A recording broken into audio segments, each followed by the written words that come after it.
YS షర్మిలమ్మ గారు చాలాసేపు మీడియాతో మాట్లాడుతూ జగన్మోహన్ రెడ్డి గారి వ్యక్తిత్వం పైన దాడి చేయడం జరిగింది. ఇదేమీ కొత్త కాదనుకోండి. గత 3 సంవత్సరాలుగా షర్మిలమ్మ గారు, సునీతమ్మ గారు జగన్మోహన్ రెడ్డి గారి వ్యక్తిత్వం పైన దాడి చేస్తూనే ఉన్నారు. ఆయన వ్యక్తిత్వాన్ని హననం చేయడమే ప్రధానమైన లక్ష్యంగా వారి యొక్క ప్రయాణం జరుగుతుంది, రాజకీయ ప్రయాణం. కాకపోతే నిన్నటి దినం షర్మిలమ్మ మాట్లాడినప్పుడు హద్దులు దాటి మాట్లాడినారు. గతంలో మాట్లాడిన దానికంటే హద్దులు దాటి ఇది మాట్లాడచ్చునా మాట్లాడకూడదా అనే అభిప్రాయాన్ని కూడా దాటి వాళ్ళ అన్నగారి పైన విపరీతమైనటువంటి వ్యక్తిత్వ హననం చేస్తూ దాడి చేసినారు. ఇక నేను జీర్ణించుకోలేకపోతానా. రాజశేఖర రెడ్డి గారి కూతురు కదా, జగన్మోహన్ రెడ్డి గారి సోదరి కదా అని చెప్పి చాలా వరకు మేము మిన్నుకుండిపోయినాం. ఇప్పుడు మా మనసు కూడా హద్దులు దాటి వాస్తవ సత్యాలను ప్రజలకు చెప్పాలా, కొన్ని ప్రశ్నలు ఆయమ్మను కూడా అడగాలనుకుంటున్నా. అన్న అనే పదానికే నీవు కలంకం. శత్రువులు కూడా ఇట్లుండరు. ఇది మీరు మాట్లాడిన మాటమ్మ. బట్టగాల్చి మీ అన్న ముఖాన వేసి ఆ మసి అంతా ఆ మరకలన్నీ తుడుచుకో అని అంటే ఒప్పుకోం తల్లి, ఒప్పుకోం. గట్టిగా అడుగుతాం, గట్టిగా ప్రశ్నిస్తాం. మీ అన్న నీకు చేసిన ద్రోహమేందో, మీ అన్న నీకు చేసిన అన్యాయం ఏందో చెప్పాలా ప్రజలకు. ముఖ్యంగా జగన్మోహన్ రెడ్డి గారిని మా ప్రాణంతో సమానంగా ప్రేమించే మాలాంటి వ్యక్తులకు సమాధానం చెప్పాలను ఇప్పుడు మేము అడుగుతున్నాం. ఏం చేసినారు తల్లి నీకు అన్యాయం?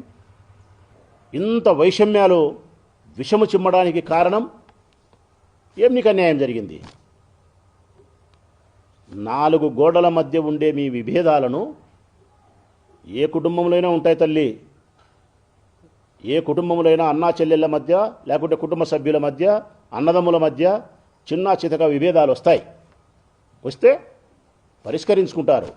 పరిష్కరించుకునే దానికి కొంత సమయం పడితే అలిగి మాట్లాడుకోకుండా ఉంటారు. మళ్ళీ అమ్మనో నాయననో మేనమామనో సర్దుబాటు చేస్తారు. అంటే మరి మీ ఇంట్లో మీ 4 గోడల మధ్య విభేదాలు వస్తే తీసుకుపోయి నేరుగా నువ్వు సునీతమ్మ కంటే నువ్వు కూడా పులివెందుల పూలంగళ్ళ దగ్గర బజార్లో పడిచినారు రాజశేఖర రెడ్డి కుటుంబ గౌరవాన్ని. పులివెందుల పూలంగళ్ళ దగ్గర కొంగు సాసి మీరు ఆశించినారు. మా అన్న గౌరవాన్ని బజారుకి ఈడుస్తానాం, మా అన్న మర్యాదను తీసి బజార్లో 3 దుడ్లకు అమ్ముతానాం, ఇదిగో మీకు చెంగు దాసి యాచిస్తానా, నాకు భిక్ష వేయండి అని చెప్పి పులివెందుల పూలంగల కాడ బజారుకి ఇచ్చినారు. ఇది కూడా మాకు బాధ కలగలే, భరించినాం. రాజశేఖర రెడ్డి బిడ్డగా, జగన్మోహన్ రెడ్డి గారి సోదరిగా.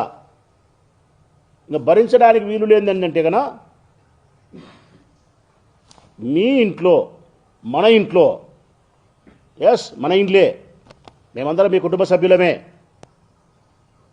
నీకు, మీ అన్నకు, జగనన్నకు, మీ కుటుంబ సభ్యుల మధ్య ఏదైనా విభేదాలు వచ్చి మీరు మాట్లాడుకుంటే, రాత్రి 8 గంటకో 7 గంటకో కొద్దిగా వాదించుకుంటే, వాగ్వివాదం జరిగితే, తెల్లవారే తలకి ఆంధ్రజ్యోతి పత్రికలో మీ ఇంట్లో జరిగిన యాజ్ ఇట్ ఈజ్ మక్కి మాట ఆంధ్రజ్యోతి పత్రికలో బ్యానర్ ఐటమ్గా వస్తుంది. ఏబిఎన్ ఛానల్లో కథలుగా చూపిస్తారు. ఎవరు చెప్తున్నారమ్మా? జగన్మోహన్ రెడ్డి ఏబిఎన్ రాధాకృష్ణకు ఫోన్ చేసి మా చెల్లెలు నేను కొట్లాడుకున్నాం, వాదించుకున్నాం, ఇది పద్దనే పత్రికల్లో రాసి టీవీ ఛానల్లో చూపించి మా నాయన యొక్క కుటుంబ గౌరవాన్ని బజారుకి ఈడ్చండి అని చెప్పి జగన్మోహన్ రెడ్డి గారు చెప్పినారమ్మా? మీరు చెప్తున్నారు. మీ ఫోన్లు పరీక్షిస్తే, సునీతమ్మ ఫోను కానీ మీ ఫోను కానీ, ప్రతిరోజు మీరు అవసరమైన సందర్భంలో ఏబిఎన్ రాధాకృష్ణ గారితో కానీ, చంద్రబాబు నాయుడు గారితో కానీ మీరు టచ్లో ఉన్నారు. మీరు ప్రతి అంశాన్ని వాళ్ళకు చేరవేస్తున్నారు. రాజశేఖర రెడ్డిని జీవితాంతం వ్యతిరేకించినటువంటి చంద్రబాబు నాయుడు, రాజశేఖర రెడ్డిని అవమానించినటువంటి చంద్రబాబు నాయుడు, ఒక్క మాటలో చెప్పాలంటే రాజశేఖర రెడ్డి మరణించినప్పుడు ఈ రాష్ట్రమంతా బాధపడింది. పొయ్యిలో అగ్గి వేయలే ఎవరే కానీ, వంట చేసుకోలే. ఒకే ఒక కుటుంబం సంతోషపడింది. ఆ ఒక్క కుటుంబమే రాజశేఖర రెడ్డి చనిపోయినప్పుడు సంతోషపడిన కుటుంబం చంద్రబాబు నాయుడు. మీ నాయన చనిపోతే సంతోషపడినటువంటి వ్యక్తితో మీరు చెలిమి చేస్తారా? మీరు కుటుంబ విషయాలు రహస్యాలు ఉప్పందిస్తారా? అన్నా చెల్లెళ్ళ మధ్య ఉండే మనస్పర్ధలను బజారుకిడ్చేదానికి ఆయన చేతిలో కీలుబొమ్మలవుతారా మీరు?